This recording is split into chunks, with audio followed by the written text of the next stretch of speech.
کیا سزا ہے یہ تہمت لگانے والوں کی، الزام تراشی کرنے والوں کی، بہتان لگانے والوں کی؟ بسم اللہ الرحمن الرحیم، صلی اللہ علی النبی الامی وآلہ صلی اللہ علیہ وسلم، صلاۃ و سلام علیک یا سیدی یا رسول اللہ۔ حضور نبی کریم علیہ السلام نے ارشاد فرمایا کہ میں نے خواب دیکھا، اور خواب دیکھا کہ جہنم کا مجھے مشاہدہ کرایا گیا۔ اس میں نے دیکھا کہ لوگ زبانوں کے بل، ان کی زبانوں سے پکڑ کے انہیں لٹکایا ہوا تھا، زبان سے پکڑ کر انہیں لٹکایا ہوا ہے۔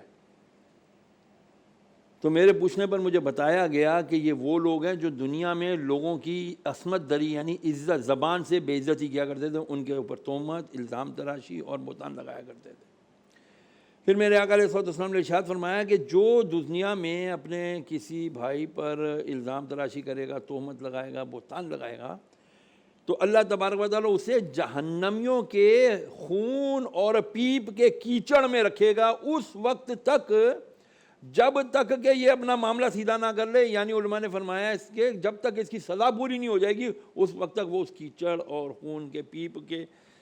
کیچڑ میں رہے گا۔ الامان والحفیظ، الامان والحفیظ، اللہ تعالیٰ محفوظ فرمائے۔ یہ جو ہماری زبان کا ذرا سا ٹیسٹ ہوتا ہے نا،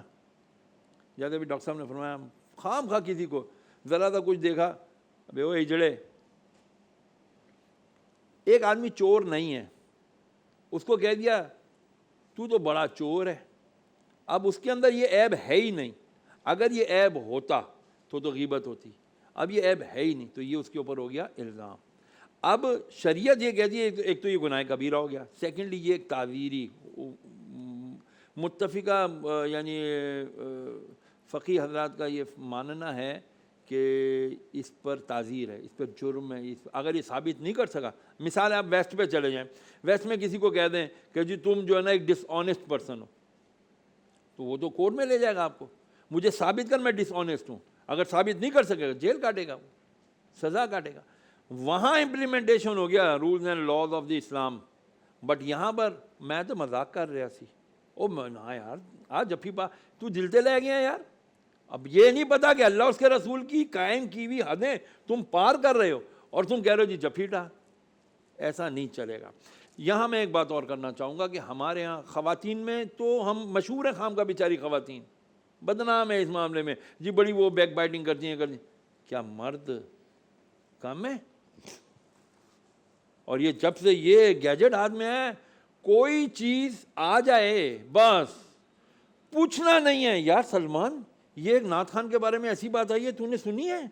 فوراً فارورڈ کر دینی ہے، اسٹیٹس پہ لگا دینی ہے، وہی بات گناہ جاریہ۔ پھر تیسری بات، کچھ لوگ ایسے ہوتے ہیں جو مزاح کے اندر مذاق میں اللہ عز و جل کے رسول اللہ علیہ وسلم کی قائم کی ہوئی شریعت کے اوپر بھی مذاق کر جاتے ہیں، جنت دوزخ پہ مذاق کر جاتے ہیں، فرشتوں پر مذاق کر جاتے ہیں۔ الامان والحفیظ، اللہ تعالیٰ ہمیں اس سے محفوظ فرمائے۔ جو لوگ اس پر پھر ہنستے ہیں مینز وہ اپنی رضامندی کا اظہار کرتے ہیں، تو ہمیں عوام کو چاہیے اس بات کو سوچیں کہ اگر کوئی اس قسم کا مزاح، تو رسول کریم علیہ السلام نے بھی بڑا خوبصورت کیا۔ وہ نہیں ایک صحابی کون سے، وہ حضرت نعیم، وہ جو رسول اللہ علیہ وسلم نے ایک مرتبہ خود اس کے آنکھوں، وہ بازار میں بیٹھا تھا کچھ چیزیں بیچا تھا، سرکار علیہ وسلم جا کے پیچھے سے اس کی آنکھوں پہ ہاتھ رکھ دیا، تو کہنے لگا میں کیسے نہ پہچانوں یا رسول اللہ، آپ کے تو ہاتھوں کی خوشبو نے مجھے بتا دیا کہ آپ رحمت للعالمین ہیں۔ اور پھر وہ کبھی کبھار رسول کریم علیہ السلام کے آ کے یہ مبارک آنکھوں پہ جو ہے نا ہاتھ رکھ دیا کرتا، تو پوچھتا تھا میں کون ہوں۔ آقا علیہ السلام خود کبھی کبھار بہت نفیس لطیف، جیسے ایک دن خواتین بھی کچھ بیٹھی تھی تو سرکار نے فرمایا، کچھ بوڑھی خواتین تھی، سرکار علیہ السلام نے ارشاد فرمایا جنت میں کوئی بوڑھا نہیں جائے گا۔ وہ بوڑھی خاتون رونے لگ گئی، یا رسول اللہ میرا کیا بنے گا؟ فرمایا پریشان نہ ہو، جنت میں سب جوان ہو کے جائیں گے۔ تو یہ کیسا لطیف پیار سے اور محبت کا مزاح ہے کہ جس میں کسی کی دل آزاری بھی نہیں ہو رہی اور پتہ چل رہا ہے۔ تو ہمارے جو تربیت، میں نے شاید یہاں عرض کیا تھا نا، وہ جو کہہ رہا تھا کل بچے کا واقعہ سنا، تو بچہ کہتا تھا میں صحابی بنوں گا، کیوں؟ اس کی ماں اس کی تربیت کرتی تھی۔ آج ماؤں کی تربیت کی بھی ضرورت ہے، سیکنڈلی ہمیں خود کو بھی پڑھنا چاہیے، اس کے بارے میں سننا چاہیے، اور تاکہ اپنے بچوں کی آگے اصلاح کر سکیں۔ آپ جو بات کر رہے ہیں نا اس پہ میں مستقل یہ سوچ رہا ہوں کہ یہ باقاعدہ ایک کورس